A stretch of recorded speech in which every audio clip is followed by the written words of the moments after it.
Доброе утро, дорогая республика! На календаре 9 июня и, наконец-то, долгожданная пятница. Впереди нас ждет 3 выходных, и это замечательная новость. Но расслабляться еще рано, впереди целый рабочий день. И для того, чтобы этот день прошел плодотворно и позитивно, мы вам предлагаем встретить это утро с нами. Это программа «Утро Якутии» на телеканале «Якутия-24» и НВК «Саха». И эту неделю рабочую вновь работаю с вами я, Дарьян Кехова. Ну и, как всегда, мы давайте поговорим о том, что же мы узнаем сегодня в течение ближайшего часа. В первую очередь мы узнаем, кому вреден чай с молоком и какие мифы о кофе развеяли ученые. Далее в рубрике «Полезный завтрак» будем готовить брускетту с творогом. Вроде бы простой совершенно продукт творог, но идеальным он будет вместе именно с брускеттой. А вы знаете, что многие дети уже начинают купаться, и родителям необходимо вспомнить про правила 30 секунд. Кто еще не знает, что это за правило, оставайтесь с нами. Далее обязательно узнаем, сколько времени необходимо проводить ребенку с современными гаджетами и как они влияют на их развитие. Ведь ученые выяснили лимит пользования телефоном для малышей. Традиционно мы покажем наши рубрики «Даты и события», «Мой питомец» и дополним наш эфир мировыми новостями. А в конце нашего часа к нам в гости забегут тренеры по конному спорту. И поговорим мы о предстоящих скачках. И, конечно, вообще в целом о этом виде спорта. Так что оставайтесь с нами, подпишитесь на наш телеграм-канал, отправляйте туда свои вопросы, предложения. Ну или, возможно, вы хотите просто поздравить своих близких. Торопитесь, на это есть время нашего прямого эфира. Ну, сегодня с утра, проснувшись и выглянув в окно, многие, наверное, удивились. На небе тучки, дождь. Ну а какая же погода будет сегодня в течение дня, давайте узнаем сейчас. В центральных районах температура воздуха на 6 часов утра была на отметке 10 градусов. В заречной группе 11-14 выше 0. В южных районах 9 градусов. В Вилюйской 7-12 со знаком плюс, в Нижнеленских 10. В западных районах 7-10, в Колыме-Дегирской до плюс 16. В Янских районах 16. На северо-западе 12-13 со знаком плюс. В Якутске температура воздуха на 6 часов утра была на отметке 14 градусов. Атмосферное давление 752 миллиметра ртутного столба. Ветер северо-западный 2 метра в секунду. Сегодня днем дождь, ветер северо-западный 4,9 метра в секунду. Температура воздуха ожидается до плюс 19 градусов. Не отчаиваемся, летний дождь – это своеобразная романтика, поэтому обязательно, выходя из дома сегодня, захватите зонт. Ну а теперь давайте, какие знаменательные даты отмечаются сегодня на календаре. 9 июня – Международный день друзей, Международный день архивов и Международный день аккредитации. 9 июня также День группы советских войск в Германии. По народному календарю восточный ветер 9 июня предвещает простудные болезни у людей и скота, а северо-западный ветер – ухудшение погоды и сильные дожди. Если 9 июня лег первый летний туман, будет хороший урожай грибов. 9 июня 1737 года вспыхнул один из самых сильных пожаров за всю историю Москвы. Огонь охватил центр города, сгорел даже Кремль. От пожара треснул 200-тонный царь-колокол. Было уничтожено более 2500 дворов, около 500 лавок и множество церквей. 9 июня 1904 года первый концерт дал Лондонский симфонический оркестр. 9 июня 1935 года в СССР приняли закон о смертной казни за побег за границу. В 1945 году 9 июня учреждена медаль за взятие Берлина. 9 июня 1993 года в США состоялась премьера блокбастера Стивена Спилберга «Парк юрского периода». 9 июня 1661 года родился Федор III Алексеевич, русский царь, старший брат Петра I. В этот же день, в 1672 году, родился Петр I, первый российский император, царь-реформатор. В 1781 году, 9 июня, на свет появился Джордж Стефенсон, английский инженер-механик, изобретатель паровоза. 9 июня 1963 года родился Джонни Депп, американский актер, режиссер, музыкант, сценарист и продюсер. В 1981 году, 9 июня, родилась Натали Портман, американская актриса театра и кино, кинорежиссер, продюсер и сценарист. Именины в этот день празднуют Анастасия, Иван, Леонид, Леонтий, Петр и Ферапонт. С 8 по 17 июня на базе учебно-лабораторного корпуса Малой академии наук в селе Чапаево проходит летний образовательно-проектный лагерь Skill Camp 2023 Animation. Организаторами мероприятия выступает парк будущих поколений, экспертами команда бизнес-школы для подростков «Дети MBA», город Москва. И более подробно об этой образовательной программе мы поговорим с нашими гостями. В студии это Владимир Егоров, генеральный директор целевого фонда будущих поколений Республики Саха-Якутия, и Жора Меджулумян, коммерческий директор бизнес-школы для подростков «Дети MBA». Доброе утро. Доброе утро. Первый вопрос сразу. Что за интересный проект, что за лагерь и кто может принять участие в подобной интересной программе? Вы знаете, вообще парк будущих поколений – это наш ключевой проект нашего целевого фонда. И он делится вот на две такие части, как строительная часть и вот содержательная. Да? Что касается строительной части, это очень интересный объект, который будет введен в строй в 2025 году. Сейчас вовсю идет строительство рядом с учебно-лабораторным корпусом Северо-Восточного федерального университета.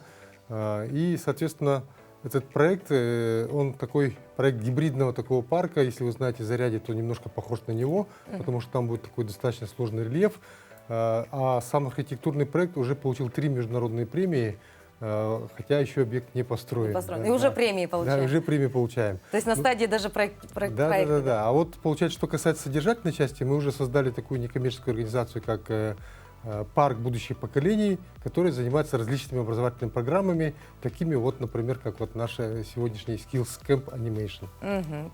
Тогда сразу вопрос к Жоре. Да? Вы, наверное, являетесь главным разработчиком программы, да? Содержательной программы. Да? Интересно, чем вообще занимается бизнес-школа для подростков «Дети MBA»? Ну, я думаю, здесь слово «школа» говорит о многом. Это образовательный проект, и нашей главной миссией является это дать ребятам современные знания и, собственно, актуальные, востребованные навыки, прокачать их, чтобы они в будущем добивались большого успеха. Ну, история наша начиналась с предпринимательских направлений. Сегодня уже ребята обучаются и профориентации, и направлениям, где они уже могут в своем юном возрасте зарабатывать свои первые деньги и прокачивать свои навыки. А возрастной какой критерий у вас? В основном у нас ребята подросткового возраста, это 12-17 лет. То есть 12 лет ребенок может уже прийти, получить определенные навыки, да, и попробовать реализовать их уже в своей повседневной жизни. Даже заработать на этом деньги, я вам больше скажу. Да, вы что? Что изучают вообще подростки вот в образовательном проектном лагере Skills Camp? Ну, вообще, я бы сказал, что начал бы с того, что Skills Camp — это большой проект ежегодный, который проходит в Республике Саха-Якутия. И, собственно, в прошлом году была большая летняя школа креатива, где ребята профориентационно проходили, прокачивали свои навыки и получали знания. В этом году было выбрано направление анимационного характера, где ребята в данной индустрии, собственно, будут получать базовые знания, технические навыки и уже смогут их в своем юном возрасте применять и, собственно, зарабатывать или развивать свой регион. То есть сейчас можно еще подать заявки для участия в подобном мероприятии? Или уже все места забиты? Ажиотаж всегда большой, потому что желающих много. У нас сотни, даже бывает почти 1000 заявок. Мы отбираем, мы собеседуем, и, собственно, лучшие из лучших получают возможность попасть на эту образовательную, собственно, смену. Многие родители, наверное, сейчас задаются вопросом, но не успел пристроить ребенка, да, в летний лагерь, возможно, какие-то дополнительные образования, и думают сейчас, вот я хочу, чтобы мой ребенок был участником именно этого лагеря, да, и обучился навыкам, да, бизнеса. Возможно ли это сейчас сделать еще? Вы знаете, на самом деле, вот кроме этого лагеря, да, который у нас уже действительно, в который произошел отбор, и уже все дети приехали и занимаются, мы будем проводить этим летом еще и другие лагеря дневного пребывания. Да. Дело в том, что вот наш парк будущих поколений, имея в виду организацию нашу, да, она сейчас имеет свою базу прямо в центре города, недалеко от кинотеатра значит, недалеко от мэрии, кинотеатра Центральный, да, и, соответственно, называется «Креосфера», и там, собственно, будут происходить вот разные тоже мероприятия, направленные вот на развитие креативных навыков и так далее, ну, по различным направлениям креативных индустрий. Ну и вообще, получается, мы в течение всего года проводим различные образовательные программы и по медиа, и по дизайну, по архитектуре. Приглашаем также вот в IT-куб, где с сентября будут проводиться уже регулярные занятия вот по некоторым из этих направлений. В августе уже будет запись, так что родители могут спокойно записать своих детей. То есть можно успеть попасть в другой проект, да? Да. Хорошо, Жора, вот вы человек, который приехал к нам, да, специалист с города Москва, и чем вы могли бы отметить вот наших подростков? Чем они отличаются, возможно, от московских, от центральных городов? Есть ли у них особая тяга к получению таких знаний? Честно говоря, я вам тогда откровенно скажу, наша команда бьется просто, кто сюда приедет, потому что мы уже приезжаем не первый год, и я хочу даже отдельно поблагодарить вовлеченность. Вот, наверное, это главная особенность подростков, которые обучаются тут, потому что они искренне хотят получить эти знания. Мы просто приезжаем и с такой радостью доносим всю информацию, и они вдохновляют этим, и все больше и больше новой информации хочется приносить, потому что они искренне хотят этому обучиться. Но, наверное, это не только заслуга самих подростков, да, отдельно хотел бы поблагодарить, собственно, Владимира Анатольевича. Я прям радуюсь тому, как, собственно, руководство вовлечено в процесс и заинтересовано в том, чтобы подростки вашего региона развивались и становились все лучше и лучше. Так, и замечательно, спасибо большое. Мне кажется, многим родителям сейчас будет приятно услышать, да, такие теплые слова про своих ребят. Владимир, а какие-то социальные проекты еще есть ли у вас? Нашего фонда, да, действительно, может быть, наш фонд больше знает как фонд, который строит объекты для социальной сферы, но мы действительно вот уже последние несколько лет усиленно занимаемся именно проектами, связанными с развитием детей. Ну и не только развитие, да, но и вот мы проводим исследования, да. У нас специально создана такая лаборатория детства мы ее назвали, да, где проходят исследования детей, начиная прямо с дошкольного возраста, как они развиваются психически, физически, да, и на основе вот этих исследований разрабатываются различные методики, программы, значит, технологии, да, начиная уже вот с самого раннего возраста. Мы считаем, что вот именно нужно заниматься детьми, начиная с самого раннего возраста. Да? Да. Золотые слова. Мы благодарим вас за то, что посетили наш утренний эфир. Ну а парку будущих поколений, конечно, желаем хороших, таких добрых, отзывчивых и умных, грамотных ребят. Ну и, конечно, спасибо вам за то, что делаете для нашей республики. Спасибо. Ну а мы сейчас передаем слово нашим коллегам из новостного отдела. Ну а далее продолжим наш утренний эфир.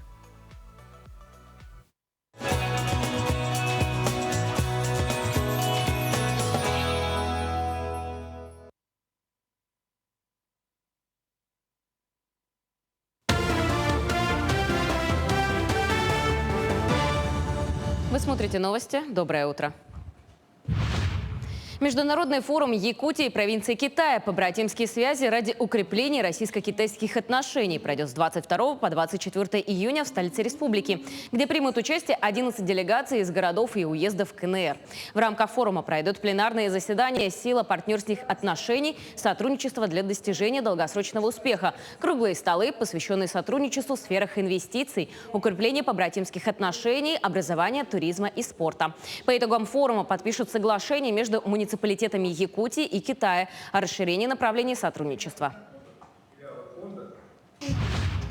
Медицинскую помощь участникам спецопераций и членам их семей продолжают оказывать в Якутии. С июля прошлого года в Республиканском социально-оздоровительном центре комплексной реабилитации инвалидов курсы реабилитации прошли 90 участников СВО и 71 член их семей. В рамках программы комплексной реабилитации оказывается социально-психологическая и социально-медицинская помощь, направленная на восстановление функционального состояния организма. Все получают индивидуальную психологическую и психотерапевтическую помощь. Пешком я хожу. Эффективность показывает занятия в бассейне самородок и ипотерапия. По соглашению в благотворительном фонде Полежаевых у реабилитантов отмечается положительная динамика, проявляется выносливость и психологическая разгрузка. Эти занятия снимают стресс, улучшают общее состояние, психологическое состояние и поднимают настроение. Участники спецвоенной операции и члены их семей отмечают улучшение состояния по завершении курса курса реабилитации. Движение транспорта ограничат по улице Ржакова в столице республики с 10 июня по 30 сентября в связи с осуществлением ремонта. Ремонт пройдет в рамках нацпроекта «Безопасные и качественные автомобильные дороги» на 2019-2024 годы. В целях обеспечения безопасности дорожного движения будет ограничено движение транспортных средств по улице Ржакова на участке от улицы Чернышевского до улицы Кирова на период с 10 июня по 30 сентября текущего года, говорится в сообщении.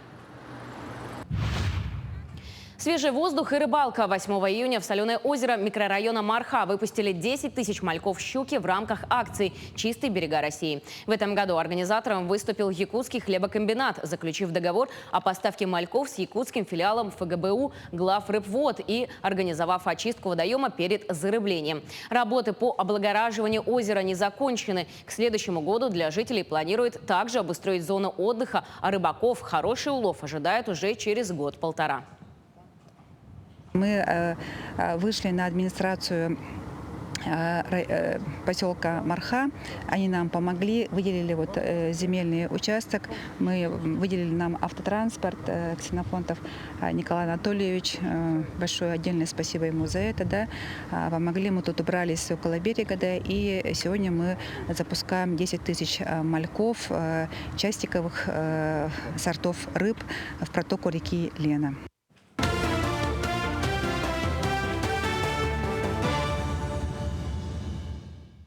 Мы продолжаем наш утренний эфир, и давайте поговорим о самом приятном напитке в жизни каждого, наверное, человека – это кофе.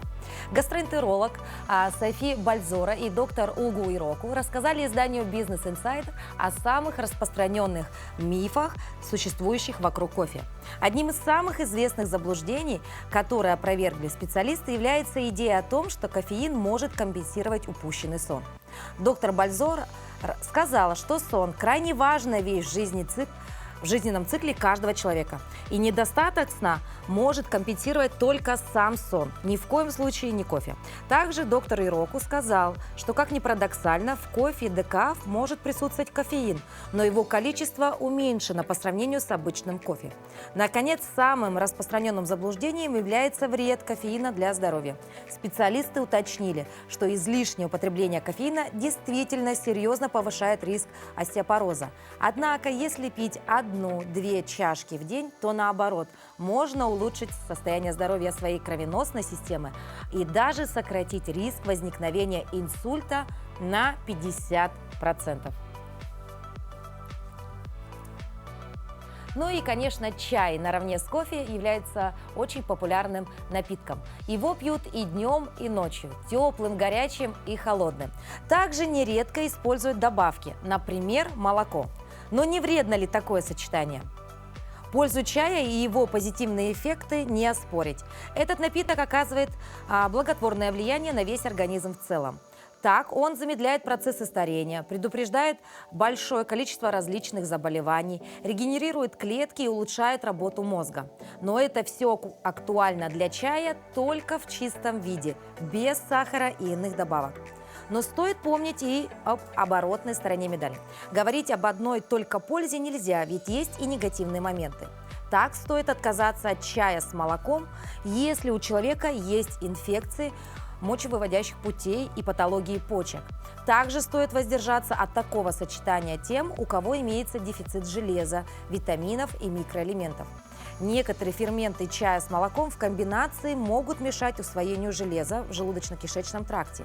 Кроме того, желательно отказаться от чая с молоком при наличии патологий желудочно-кишечного тракта, так как напиток может спровоцировать брожение и вздутие, из-за чего все потребляемые продукты будут усваиваться лишь наполовину. Поговорим еще об одном продукте, который необходимо есть всем – это творог. И сегодня мы вместе с нашим другом поговорим о том, как можно приготовить вкусную брускетту с творогом. Доброе утро, Якутия. Меня зовут Юлия Заболоцкая-Избекова. Я нутрициолог, специалист по адаптивному питанию.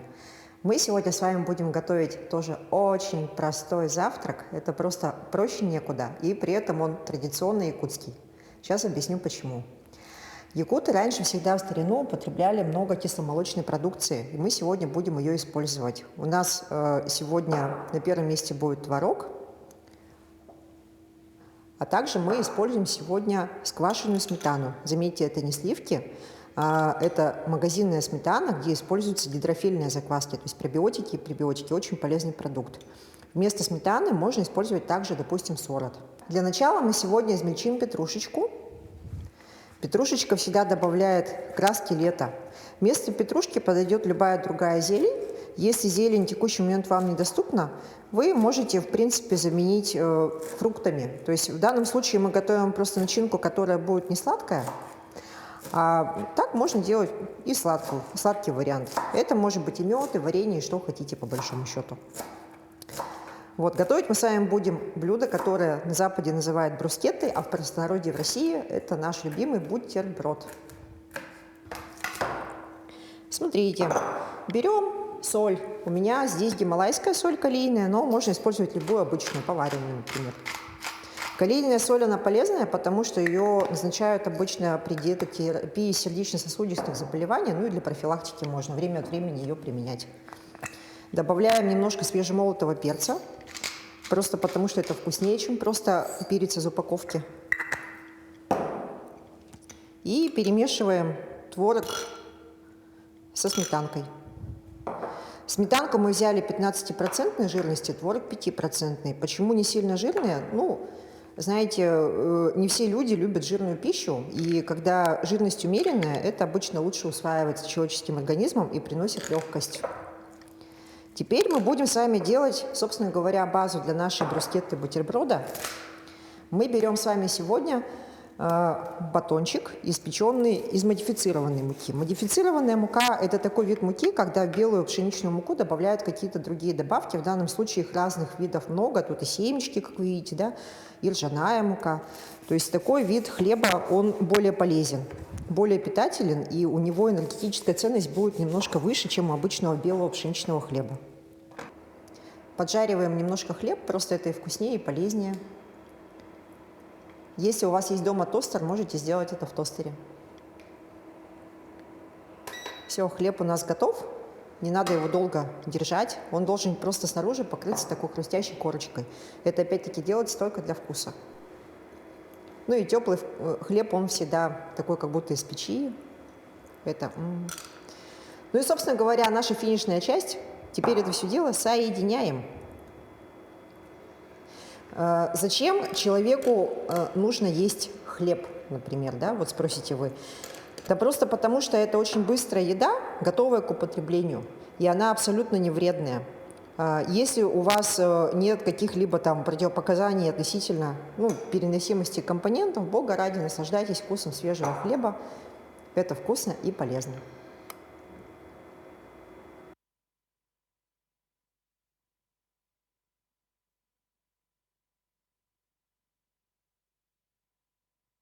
Ну а теперь поговорим давайте и о наших детях. Основатель проекта «Безопасное детство» Дмитрий Орлов рассказал о правиле 30 секунд, без знания которого не стоит отправляться вместе со своим ребенком к морю, к реке, к озеру и даже бассейну на дачном участке. Отдых на природе – это часто отдых рядом с водой. И, конечно, маленькие дети воспринимают воду как некое развлечение. Но нам, родителям, нужно помнить о правиле 30 секунд, разработанное социальным проектом «Безопасное детство». Оно очень простое и состоит всего из 2 пунктов. Взрослый, который наблюдает за ребенком, должен располагаться так, чтобы оказаться рядом с ним в течение 30 секунд. Взрослый должен смотреть на ребенка не реже, чем 1 раз в 30 секунд. Почему это важно? Потому что если ребенок начнет тонуть, как мы знаем, беззвучно, то уже через 5 минут в его головном мозге произойдут необратимые изменения. Но если родитель или ответственный взрослый спохватится позже, чем через 30 секунд после того, как ребенок начал тонуть, то он не успеет добежать до ребенка, достать его из воды и провести сердечно-легочную реанимацию. В подобной ситуации каждая секунда на счету, поскольку в этот момент ребенок уже не дышит и в его мозг не поступает кислород.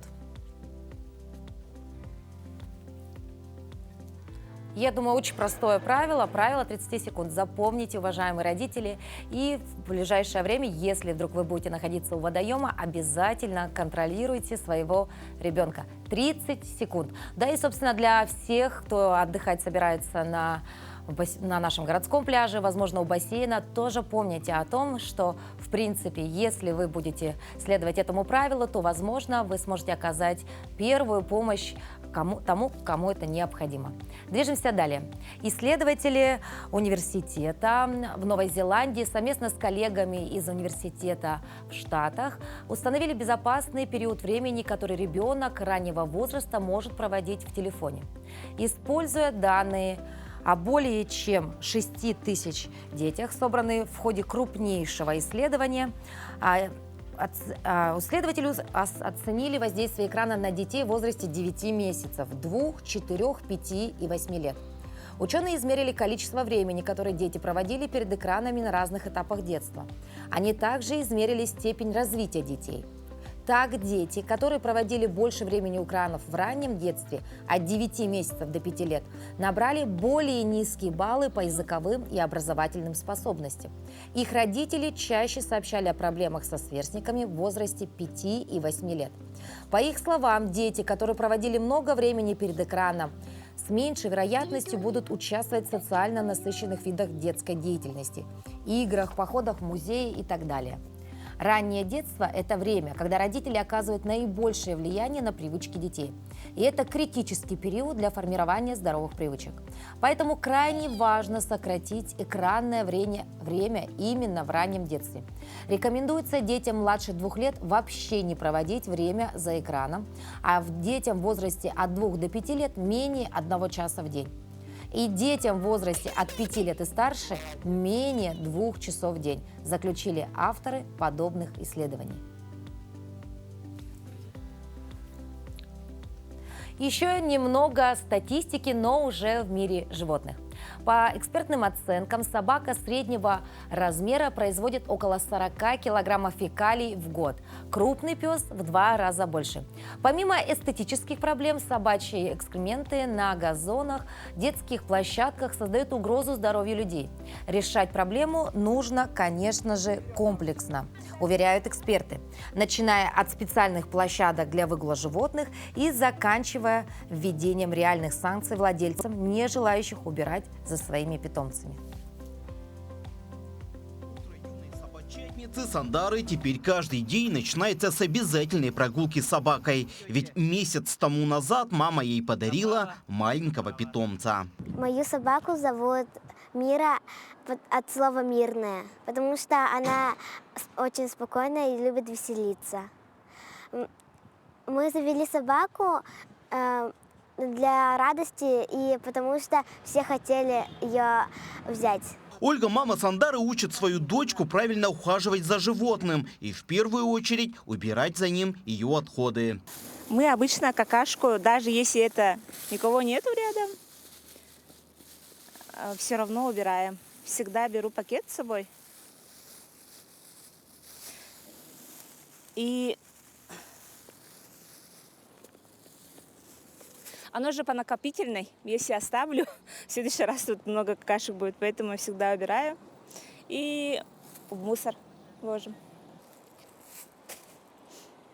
И этим минутным делом мы внесли свою лепту в чистый двор. Действительно, вокруг дома, где Ольга живет со своей семьей, чисто. Как она рассказывает, это дело поддерживают и в управляющей компании. Вместе с тем, Ольга призывает всех горожан, у которых есть домашний питомец, убирать после них все отходы, чтобы наш город был чище и здоровее. И так у нас, когда вот все подтаяло, и мы стали ходить, так много какашек было. И они же вместе с водой талой образуют такой запах, да, и не очень здоровый для организма, я так думаю. УК, конечно, все убрала, но если каждый житель будет сам убирать, то у нас не будет периода, пока ждем, когда уберет УК, да, и поэтому вот я решила, что я буду собирать экскременты. В первый раз, сначала думала, как это сложно. Потом один раз убрала, и вообще, оказывается, ничего сложного, особо ничего противного. Старшая дочка 10 лет сама убирает тоже, когда собака гуляет, а младшая пока не очень привыкла убирать, поэтому она зовет либо меня, либо вот со старшей вместе гуляет с собакой. Многие владельцы собак уверены, что фекалии всего лишь органика, безобидная для окружающей среды. Однако исследования говорят об обратном. Собачьи экскременты имеют высокую химическую активность, медленно разлагаются, обжигают почву и растения, что приводит к гибели зеленых насаждений. Кроме того, собачьи фекалии – источник паразитных заболеваний. В группе риска, конечно же, маленькие дети. Убирать собачьи фекалии владельцам предписывает федеральный закон об ответственном обращении с животными, принятый в декабре 2018 года. Статья 13 обязывает обеспечивать уборку продуктов жизнедеятельности животного в местах и на территориях общего пользования. Наказание за невыполнение этих правил устанавливает региональные власти. Например, по Кодексу города Москвы об административных правонарушениях за допущение загрязнения домашними животными мест общего пользования в многоквартирных домах, а также общественных мест предусмотрен штраф до 2000 рублей. Составлять протоколы по таким административным правонарушениям уполномочены специалисты по фауне префектур административных округов и управ районов столицы, а также общественные инспекторы по защите животных. Так что чистота города зависит не только от хозяйственных служб, но и от нас с вами. Так что убирать после своего питомца должен каждый житель города. Дмитрий Тымыров, Семен Семенов, Якутск. Тему животных мы сейчас продолжим рубрикой «Мой питомец». И говорить сегодня будем о переносках для наших животных. Доброе утро! Сегодня в рубрике «Мой питомец» мы поговорим о переносках. Так как сейчас началась у нас активная пора отпусков, многие задаются вопросом, где же оставить питомца, либо многие хотят взять его с собой в отпуск. Для того, чтобы взять питомца с собой, вам потребуется обязательно переноска. Переноски должны быть определенного размера, определенной жесткости по требованию авиакомпаний. Соответственно, нужно подойти к этому вопросу очень серьезно, так как выбор переноски — это не только красиво должно быть, но и функционально. Котику либо маленькой декоративной собачке должно быть комфортно. Для этого в наших переносках есть такие дышащие отверстия. Она твердая, с карманчиками дополнительными, куда можно положить пеленочки, либо корм. Также есть переноски просто для города, для прогулок, для поездки в ветеринарные клиники, либо в салоны. Очень удобные и красивые переносочки. Также для перелета очень удобно и функционально использовать пластиковые переноски. Они легко протираются, разбираются, полностью моются. Это очень гигиенично и практично. Чтобы подготовиться к полету, можно также приобрести теплые пледики, одноразовые пеленки, поильники в дорогу. Также, если ваше животное плохо переносит длительные расстояния, лучше подготовиться к этому заранее, приобрести и начать прием препаратов, которые успокаивают. Стоит начать давать перед полетом успокоительные препараты, такие как релаксивет, экспресс-успокоин и другие. Они продаются в ветеринарных аптеках либо в зоомагазинах.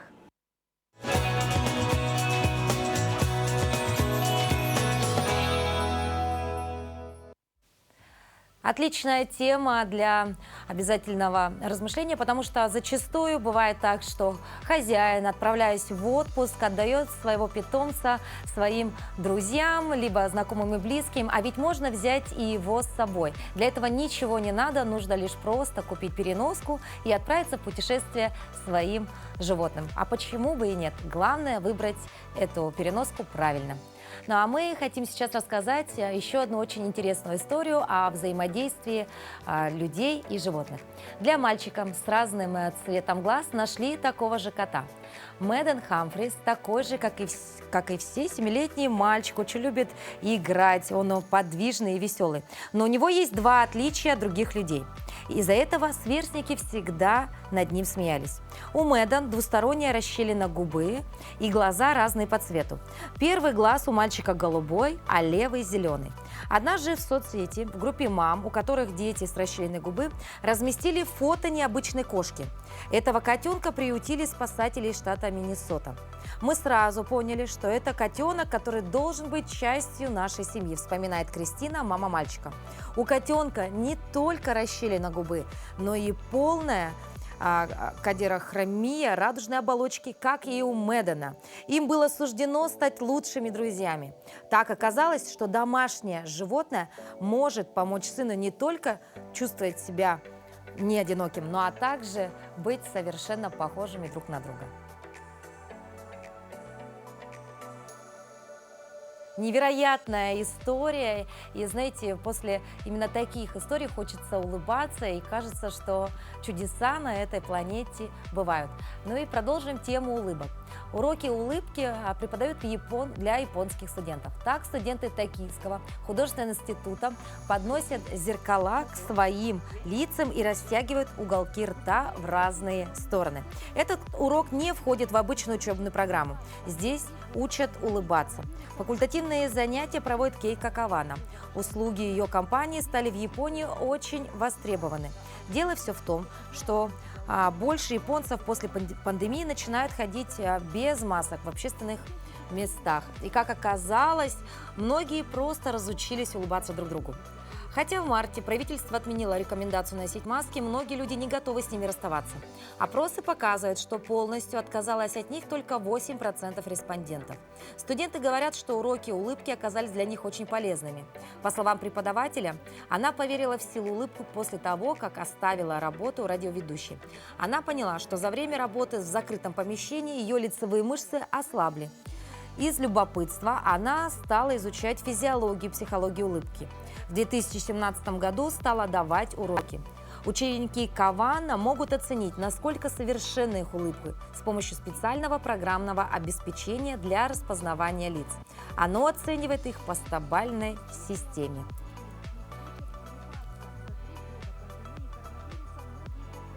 Отличные уроки, и даже я сейчас задумалась о том, если бы у нас была такая программа, на сколько бы баллов потянула бы моя улыбка. Но и, кстати говоря, улыбку вызывают ведь не только интересные истории или, допустим, позитивные новости, но и, конечно, искусство.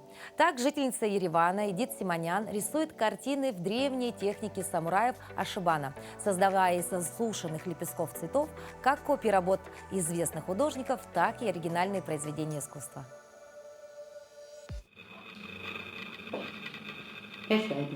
Эдит создает картины из цветов более 30 лет, причем около 15 из них считала, что работает в изобретенной ею технике. Позднее женщина узнала, что ашибаны увлекались японские воины с 15 века, чтобы очистить мысли и избавиться от негатива.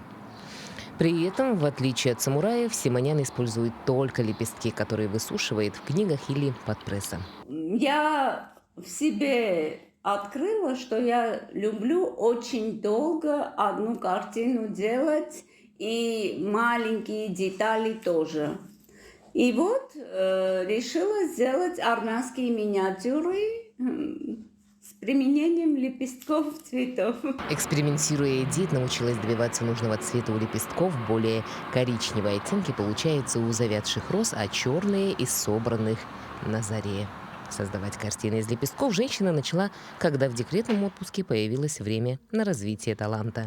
Я придумала свою собственную технику, чтобы миниатюру там, в армянской миниатюре есть силуэты красным цветом. Я использую в виде силуэта розу, красную розу сушеную. Когда розу свежим сушишь, становится почти черная.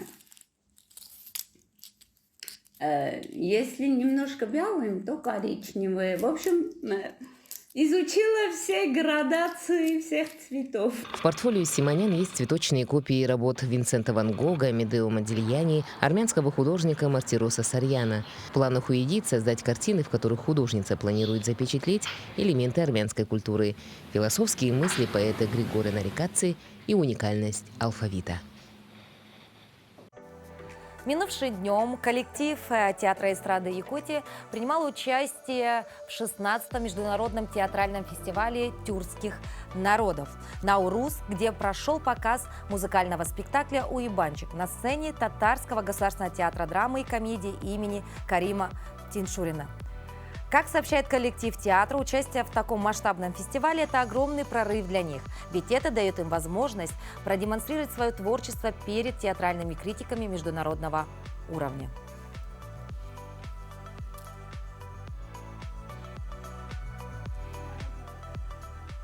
Ну а сейчас мы вновь передаем слово нашим коллегам из новостного отдела. Давайте же узнаем, какие новости произошли на территории нашей республики и за ее пределами.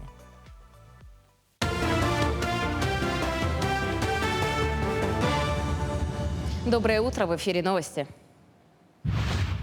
Более 2,5 миллионов рублей направили в помощь пострадавшим от паводка в Якутии. В период половодья в 8 районах Якутии было подтоплено 58 жилых домов, в которых проживают 259 человек. Сейчас все они освободились от воды. Пострадавшим от паводка направили помощь в размере 2 миллионов 535 тысяч рублей. Среди пострадавших от паводка районов Анабарский, Горный, Кобяйский, Мигино-Кангаласский, Намский, Татинский, Устьянский, Хангаласский. Ледоход на сегодняшний день завершается на реках Лена, Оленек, Яна, Индигирка. Участок трассы Лена в Алданском районе реконструируют раньше срока. Для повышения уровня безопасности на 10-километровом отрезке выполнено спрямление трассы. Ремонт дороги был начат в 2020 году. Процесс был разделен на 2 пусковых комплекса протяженностью 10 и 11 километров. На первом движение открыли досрочно в прошлом году. На втором в настоящее время завершено устройство земляного полотна, а также 11 водопропускных труб общей длиной более 370 погонных метров. Тротуар из переработанных пластиковых отходов уложат в Якутске в качестве эксперимента. Полимер песчаные изделия из вторсырья выпускают на базе Якутской экологической компании. Мощности предприятия позволяют ежедневно производить до 100 квадратных метров тротуарной плитки и до 50 квадратных метров брусчатки. Также на производстве изготавливают бордюры и скамейки. А в качестве основного сырья выступают пластиковые бутылки и полиэтиленовые пакеты. Компания уверяет, прочность таких изделий отвечает всем необходимым требованиям. Плитку планируют уложить в районе автовокзала и оценить воздействие техники и мороза на ее качество. На фасаде Национального архива республики появилась памятная мемориальная доска советскому государственному общественно-политическому деятелю Якутии Исидору Барахову. В те годы он занимал ключевые посты управления Якутии. И в 1922 году, 18 декабря, будучи председателем Якутского губревкома, подписал постановление об архивном фонде и управлении им. С этого момента отчитывается основание Государственной архивной службы республики. В то время архив находился в Градо-Якутской Богородицкой церкви, затем в Спасском монастыре. И только в 1974 году архив переехал в новое типовое здание. На открытии мемориальной доски присутствовали сотрудники Национального архива, общественности республики и земляки выдающегося деятеля Якутии.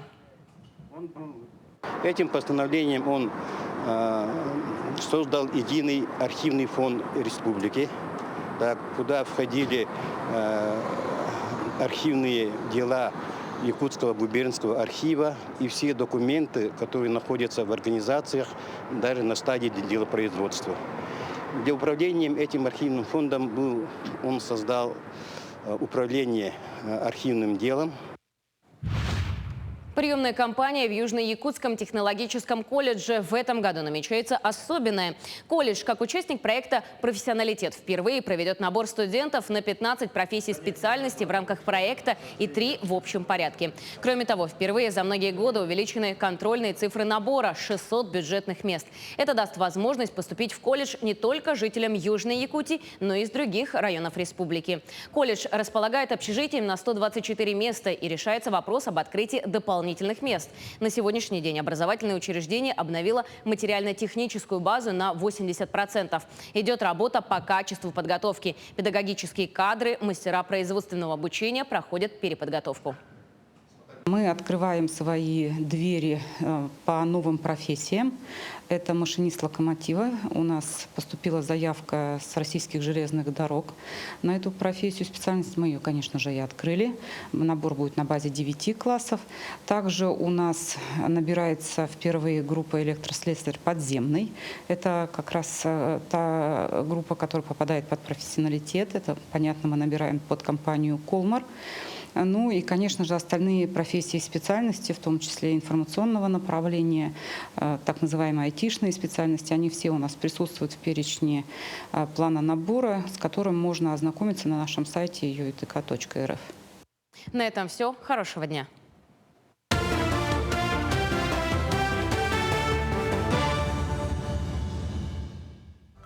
12 июня пройдут отборочные конные скачки на призы главы региона. И говоря об этой теме, мы сегодня хотим поговорить вообще в целом о том, как развивается этот вид спорта в нашей республике. Ведь конный спорт – это понятие, которое объединяет различные спортивные игры людей на лошадях. Ну, допустим, существует очень много разновидностей, да? Это конкур, троеборье, драйвинг, пробеги и другие. Как развивается этот вид спорта у нас и кому можно начинать заниматься этим видом спорта, мы поговорим с нашим гостем в студии. Это исполнительный директор Федерации конного спорта Республики Саха-Якутия, главная судья скачек, заведующая конно-спортивным комплексом «Агату» Татьяна Васильевна Копылова. Татьяна, доброе утро. Доброе утро. Расскажите об основных направлениях деятельности конно-спортивного комплекса и какие традиционные мероприятия вы проводите. Ну, основная деятельность нашего комплекса, как подразделение агротехнологического университета, это, во-первых, занятия со студентами практически и научные опыты нашего профессорского преподавательского состава. Угу. Какие основные вот традиционные крупные мероприятия вы проводите? Ну, так как в нашем университете есть ипподром, естественно, основные мероприятия – это конные скачки. Скаковой сезон начинается 9 мая и заканчивается 23 сентября. Угу. Кто принимает участие в скачках? Лошади из 10 улусов республики. Угу. Ну и говоря о предстоящих, да, в скачках, всегда, конечно, интересует вопрос о конкуренции, да. Ежегодно у нас все-таки есть определенные, да, лидеры, или мы ждем какие-то совершенно новые эмоции, и участники всегда появляются, допустим, как теркардинал, так сказать. Ну, естественно, у нас есть сильные улусы, которые традиционно побеждают во многих скачках. Это, например, какие? Например, Мегино-Кангаласский улус, Намский улус, Чурапчинский улус. Но вот, например, в прошлом году, 12 июня на отборе, никто на Крита не ставил. Это прошлогодний победитель. Он был темной лошадкой. В этом году участвуют на отборе 16 голов лошадей из 10 улусов республики. Из них 12 хорошо известных болельщикам скачек. 4 новичка приехали. Это 2 из Амгинского улуса и 2 из Намского улуса. Вот. Вот мы сейчас видим кадры, да, с прошлогодних скачек. Очень интересно наблюдать за этим, ведь это не просто, да, спорт, это еще и такое очень зрелищное мероприятие для болельщиков, да. И, конечно, здесь вот вы только что сказали о том, что все-таки есть определенный костяк, да, лошадей, да, которым, в принципе, мы ожидаем от них, да, определенные показатели, но есть и темные лошадки. Если вообще говорить о конном спорте в Якутии, да, за пределами, возможно, да, о нас знают, мы входим в топ известных таких регионов? Ну, мы как, входим в топ регионов Дальнего Востока. По Дальнему Востоку мы лидеры. У нас уровень лошадей, классность лошадей на первом месте среди Дальнего Востока и Забайкалья. Грубо говоря, наша Якутия, это как наш ипподром, это центр развития конных скачек вообще по Дальнему Востоку. А у нас принимают вот участие сейчас лошади, да? Это все-таки приобретенные, привезенные из других регионов или выращенные именно у нас здесь? Ну, во-первых, приз главы – это приз только для лошадей привозных. Они привозятся не только из России, но и из США, и из Европы. Вот так. То есть это... А почему все-таки наши лошади, они не... Ну, для наших лошадей тоже есть большие призы. Благодаря нашему президенту Айсену Сергеевичу Николаеву в прошлом году Приз «Национальное достояние» 3 миллиона рублей для лошадей чистокровной верховой породы, рожденных в Якутии. Он будет осенью. То есть это отдельные, да, такие мероприятия? Да, это отдельный приз. Самый большой приз – это приз главы, 5 миллионов рублей. Потом уже приз «Национальное достояние», потом дерби 2 миллиона рублей и приз Министерства сельского хозяйства. Очень хорошие суммы, да? Поэтому это одно из таких престижных соревнований вообще. Да, самое престижное это да. А вот если говорить все-таки о вашем опыте, да, работы, вы считаете, что какие породы отличаются вот больше всего? Ну, вот своей выносливостью, скоростью? Самая большая выносливость у наших якутских лошадей, поэтому у них скачка 10 тысяч метров. Скоростью отличается, естественно, английская верховая, чистокровная. Она как раз для этого и выведена. А если говорить примерно о стоимости подобных пород, хотя бы примерно на данный момент, сколько стоит? Ну, чистокровная верховая порода хорошая, стоит от 1 миллиона рублей одна голова.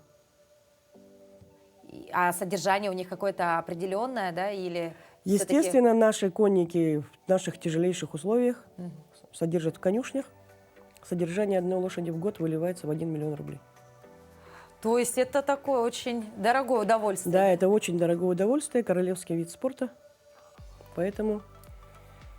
Хорошо, а если поговорить о детском клубе, да, в котором уже на протяжении нескольких лет, да, занимаются школьники и имеют немало, да, хороших результатов, расскажите немного вот о детском виде спорта. Ну, на базе нашего КСК базируется конный клуб «Импульс». Организован в 2015 году, но переехал на ипподром в 2017 году. В 2019 году наши дети выезжали на всероссийские пони-игры в Москву. Там заняли 2-е, 3-е, 5-е места. Всего участвовало 448 пар. Наши дети показали отличный результат. И это при том, что они видели спортивных пони первый раз в жизни. Взяли всего 2 тренировки. Попутно выиграли открытый чемпионат конного клуба «Пегас». Там участвовали воспитанники школ Олимпийского резерва не только Москвы, но и области, Калуги, Тамбова, Воронежа и так далее. То есть у детей тоже у нас отличный У наших детей огромный потенциал. Мы там попутно брали мастер-класс у старшего тренера сборной России по конкуру. Он был вообще в шоке, что у нас такой результат и такой уровень. Но смеялся и говорил, что вам лучше ехать, конечно, в Японию, чем в Москву, потому что вам ближе. Ну, то есть будущее у конного спорта есть? Да, наши дети очень талантливые. К сожалению, до этого года у нас скрытого манежа не было, и дети занимались круглый год на улице. Самая низкая температура, которая была на нашей тренировке, это минус 52 градуса. То есть и в суровых условиях наши дети занимаются. Да.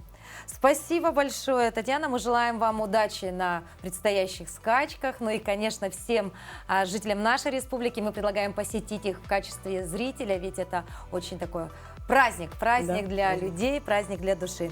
Ну а мы движемся далее. И наш эфир подходит к концу, и мы желаем всем плодотворного дня, отличной недели и хорошего позитивного настроения. Оставайтесь на телеканале Якутия-24 и будьте в курсе всех событий этого дня.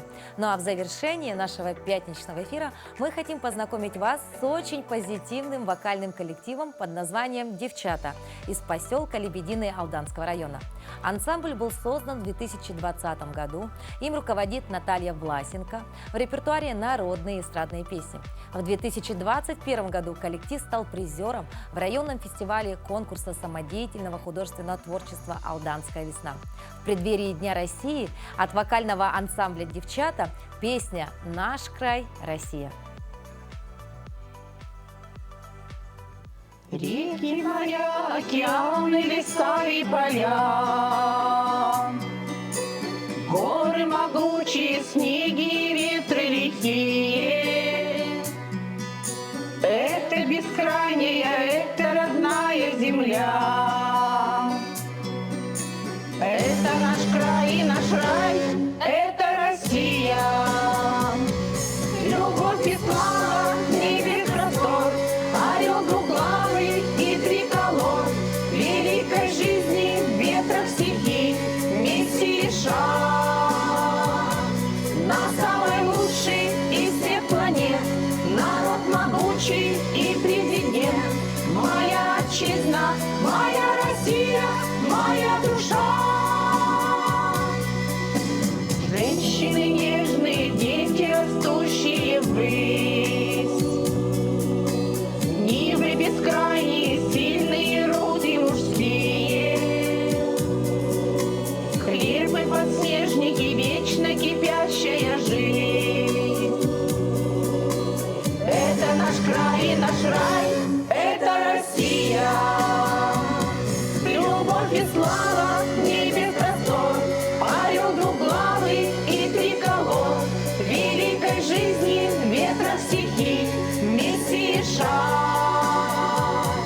на самый лучший из всех планет. Народ могучий и президент. Моя отчизна, моя Россия, моя душа.